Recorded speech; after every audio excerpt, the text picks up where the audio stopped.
आपको समझने का काम करना है, जिसमें मेहनत लगेगी। आप समझ गए ना? दो अलग अलग चीजें हैं। एक है रियलाइजेशन, जैसे कि कोई चीज है जो आपने कभी देखी ही नहीं है, तो इसका मतलब क्या है, आपको पता ही नहीं है कि वो है क्या। आपको पता ही नहीं है कि ऐसा भी कुछ है जो हर इंसान में, हर जानवर में, हर पेड़ पौधों में है। अब आपको पता है, राइट? तो एक काम हो गया। सोचो अगर आपको पता नहीं होता और उसके बारे में मैं 10 साल तक लेक्चर्स देता रहता तो क्या होता? अब आप कंफ्यूज हो जाते। अब किसी दिन वो चीज आपके सामने आ भी जाती तो आप अपने माइंड में एक इमेज बना लेते और आप कहते नहीं, ये नहीं है, कुछ और होगा। आप समझ गए ना?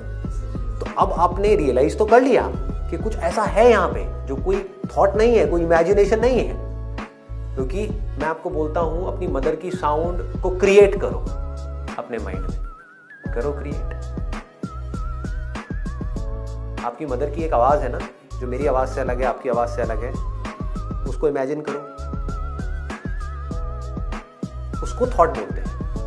आप समझ गए? उसको थॉट बोलते हैं। लेकिन ये जो साउंड है, क्या ये थॉट है या रियलिटी? रियलिटी है। बस इतना सा समझना है। थॉट और रियलिटी के बीच में हमको फर्क समझना है। थॉट मतलब क्या? जो भी आप सोच रहे हो वो सब थॉट है। कोई भी साउंड को सोचो, एक पक्षी की आवाज, ये क्या है? थॉट है। कितनी भी मेहनत कर लो, वो एक थॉट है। सालों तक अगर आप तपस्या करते रहोगे, एक दिन ऐसा आएगा जब आपको पक्षी की आवाज आने लग जाएगी, और किसी को नहीं आ रही होगी, आपको आने लग जाएगी। आप समझ गए? इसको क्या बोलते हैं? हेल्यूसिनेशन। भ्रम हो रहा है आपको। जैसे आप मेहंदीपुर बालाजी में जाओगे तो वहां बड़े तरह तरह के लोग मिलेंगे आपको, है ना? उनको कुछ भी दिख रहा होता है जो आपको नहीं दिख रहा, तो वो क्या है? Hallucination created by thought. उन्होंने कुछ ऐसा सोचा कि यहाँ पे भूत है, भूत है, भूत है, भूत है, भूत है, और उनको भूत दिखने लग गया और किसी को नहीं दिख रहा, तो वो क्या है? थॉट की ही एक क्रिएशन है। लेकिन ये आपके सोचने से भी पहले है। समझ गए ना? एक बुलबुल की आवाज जो एक्चुअल है, अगर मैं एक्चुअल में यहां पे ला करके एक बुलबुल बिठा दूं और उसकी आवाज हो उसमें, और जो आप बुलबुल की आवाज के बारे में सोचोगे, यहां कोई बुलबुल नहीं है, दोनों में फर्क है ना? एक थॉट है, एक रियलिटी। उस थॉट पे काम कर करके कि यहां पे कोई बुलबुल नहीं है, लेकिन आप सोचते रहो कि बुलबुल है, बुलबुल है, बुलबुल है, बुलबुल की आवाज आएगी। कुछ सालों बाद, कुछ महीनों बाद आपको आने लग जाएगी, अगर आप नॉन स्टॉप प्रैक्टिस करते रहो। ये माइंड की पावर है। आप समझ गए ना? बुलबुल की आवाज है, मान लो यहां पे एक्चुअल बुलबुल है, और अगर आप अपने माइंड को कहीं और लगा दो तो वो आवाज होगी, लेकिन आपको नहीं आएगी। तो माइंड से दोनों काम किए जा सकते हैं।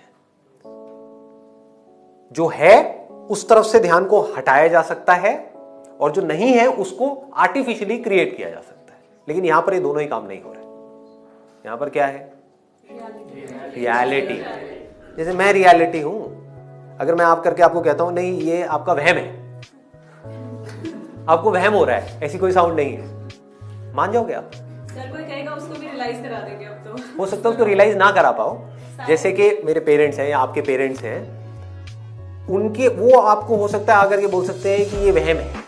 हुआ क्या है, उनका जो इंस्ट्रूमेंट है जिसके थ्रू इसको परसीव किया जा रहा है, यानी कि ये बॉडी और माइंड, वो इतना कंडीशनड हो गया है कि जब तक उसको डीकंडीशन नहीं किया जाएगा, आप समझ गए ना? बॉडी पूरी स्टिफ हो गई, जब तक वो बॉडी लूजन अप नहीं हो गई, योगा के थ्रू, प्राणायाम के थ्रू, इन सब चीजों के थ्रू, और जो माइंड में पहले ही बहुत सारी चीजें घूम रही है, लाखों चीजें घूम रही है, वो जब तक थोड़ा सा रुकेगी नहीं, तब तक उनको ये साउंड नहीं आएगी। बट ना तो ये कोई थॉट है, ना ये थॉट से बनाई गई है, ना ये कोई इमेजिनेशन है, इसको रियलिटी बोलते हैं। This is the supreme reality.